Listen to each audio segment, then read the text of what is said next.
Kung isa kang rider na mahilig ka sa mga waswas mode, yung mga racing mode, alam naman natin guys na isa talaga sa magugustuhan nating kategory ng motorcycle yung mga underbone category. Ito kasi guys yung mga nasa maliliit na engine displacement pero meron pong malakas na power output na hindi ka talaga mabibitin. And bukod nga po sa malakas na power output ng mga underbone, meron din po silang physical appearance and looks na talaga naman pong napakaangas. Yung tipong pang display talaga ang kanilang mga itsura. Dito sa Pilipinas guys at sa iba pa nga pong bansa, kinikilala nga po talaga na King of Underbone si Suzuki Raider 150.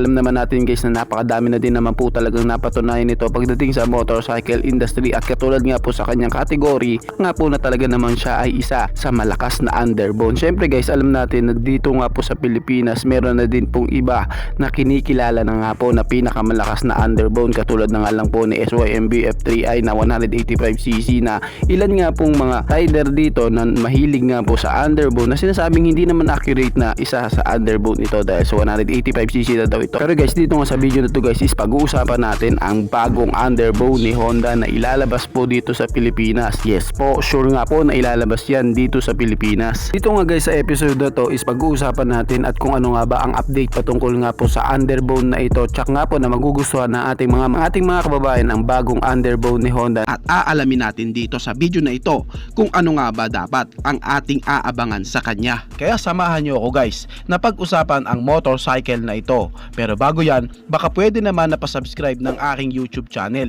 I-click mo na din ang notification bell para maging updated kayo sa mga susunod na i-upload ko. Guys, baka pwede naman na palike and follow ng aking Facebook page. Nasa description po ang link. Kaya make sure guys na tapusin nyo ang video na ito para malaman nyo ang information may kinalaman sa motorcycle na ito.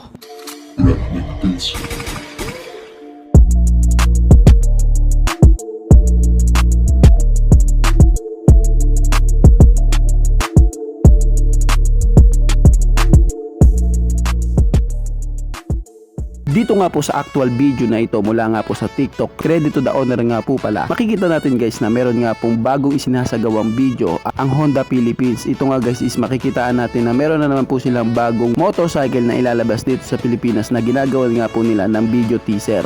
And kitang kita po dito sa video na to guys na si Honda Winner X 150 nga po ang kanilang ginagawa ng video shoot. Kaya pagpapakita pa lamang to guys na talaga nga pong good news na talagang ilalabas na po ni Honda ang kanilang bagong underbone na inaabangan nga po ng ating mga kababayan na ilabas dito sa Pilipinas. And makikita din guys sa video na ito na version 2 nga po ang motorcycle na kanilang ginagawang bagong teaser. Dahil sa kapansin-pansin din po sa video na ang physical appearance nga po ng motorcycle na kanilang ginagawang modelo sa kanilang ginagawang teaser is ito nga po yung version 2 ng Winner X 150cc ni Honda. Well, ano nga bang meron sa underbone na ito at tinagurian siyang pinakapoging underbone? Ang Honda Winner X 150 nga guys is kargada po ng 149.2 cubic centimeter engine displacement, naka 4-stroke single cylinder dual overhead cam with 4 valves, naka fuel injected na po sa kanyang fuel system and naka liquid cooled engine. 11.3:1 po ang kanyang compression ratio. And sa lineup nga po ng kanilang underbone, talagang ang pupogi, andyan nga si Honda RS 150cc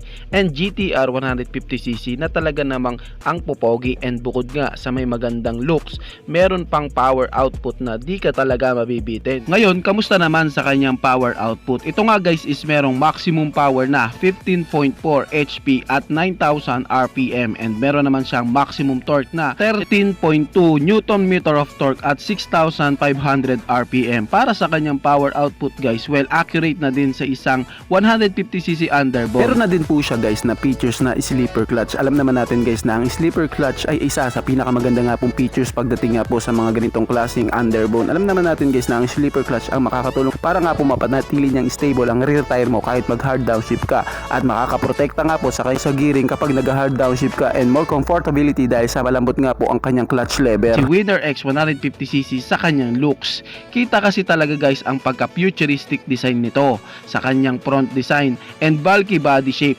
napaka-sharp and more aggressive. Samahan mo pa sa kanyang mga edges and aerodynamics design.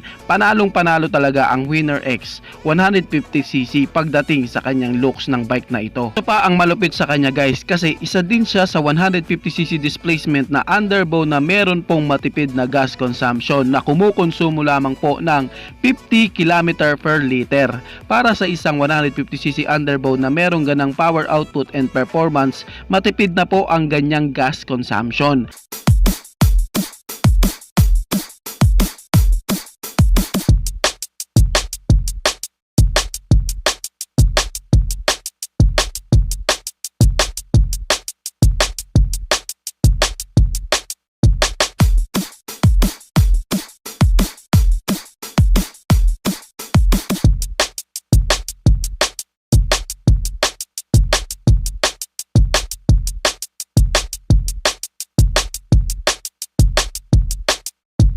Ngayong malaki na nga po guys ang tsansa na ilalabas na nga po ang underbow na yan dito sa Pilipinas, dahil na din sa nakita na nga po natin ang actual video may patungkol nga po sa teaser ng motorcycle na ito. Pag-usapan pa po natin ang kanyang mga specs and features na dapat pa nating abangan sa kanya. Pagdating naman sa kanyang sukat ng mga gulong, sa unahan is may sukat nga po siya na 90 by 80 by 17 and sa likuran naman is may sukat na 120 by 70 by 70 naman sa likuran. And pagdating naman sa kanyang braking system, naka-disc brake nga po ito sa harapan and sa likuran, and meron na po siyang features na ABS o anti-lock braking system, pero sa unahang bahagi lamang po siya merong ABS. Naka full LED na nga po ang kanyang mga ilaw and naka full digital panel gauge na nga po ang itsura ng kanyang gauge panel. Ito nga guys is meron na ding safety features na smart key, kaya upgraded na din talaga ang underbow na ito. Syempre guys, meron na din siyang features na ISS o idling stop system. Meron na din siyang built-in na USB charging port. Pagdating naman guys sa kanyang suspension, sa unahan nga is naka-telescopic fork at sa likuran naman is naka-monoshock. Viral na viral nga po ngayon talaga ang Honda Winner X150 dito sa Pilipinas, dahil na din guys sa may nakita tayong mga ebidensya na talaga nga pong ilalabas na ni Honda yan dito sa Pilipinas. At dahil din guys sa mga ebidensya na yan, tsak nga po na makakaasa tayong merong bagong pasabog si Honda ngayong 2024. Kaya talaga namang kaabang-abang nga po na makita na sa personal ang underbow na ito. Patungkol nga guys sa kanya papong presyo and kakulang updates guys patungkol nga po sa motorcycle na ito, agad ko din naman po kayong i-update. Tututukan ko nga po ang motorcycle na ito para din po hindi kayo mahuli sa balita. Kaya konting pag-aantay na lang guys, masisilayan na natin sa personal ang motorcycle na inaabangan talaga ng karamihan ito sa atin. Ang pinakamapormang underbow, si Honda Winner X 150cc. Kayo guys, ano ang masasabi nyo sa motor na ito? Paki-comment naman ang inyong reaksyon. Maraming salamat po.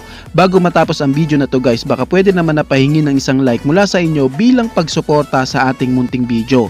Maraming salamat po. So pwede mo na rin i-share para din malaman ng iba nating mga ka-rider. Sa tingin ko guys is dito ko na lamang po tatapusin ang ating vlog. I hope na nag-enjoy kayo sa aking hinandang video para sa inyo. Pinasisigla ko din kayo guys na i-subscribe ang aking YouTube channel. I-click mo na din ang notification bell para maging updated kayo sa mga susunod na i-upload ko. So dito ko na lamang po tatapusin. Maraming salamat po. Ichi boy. Thank you!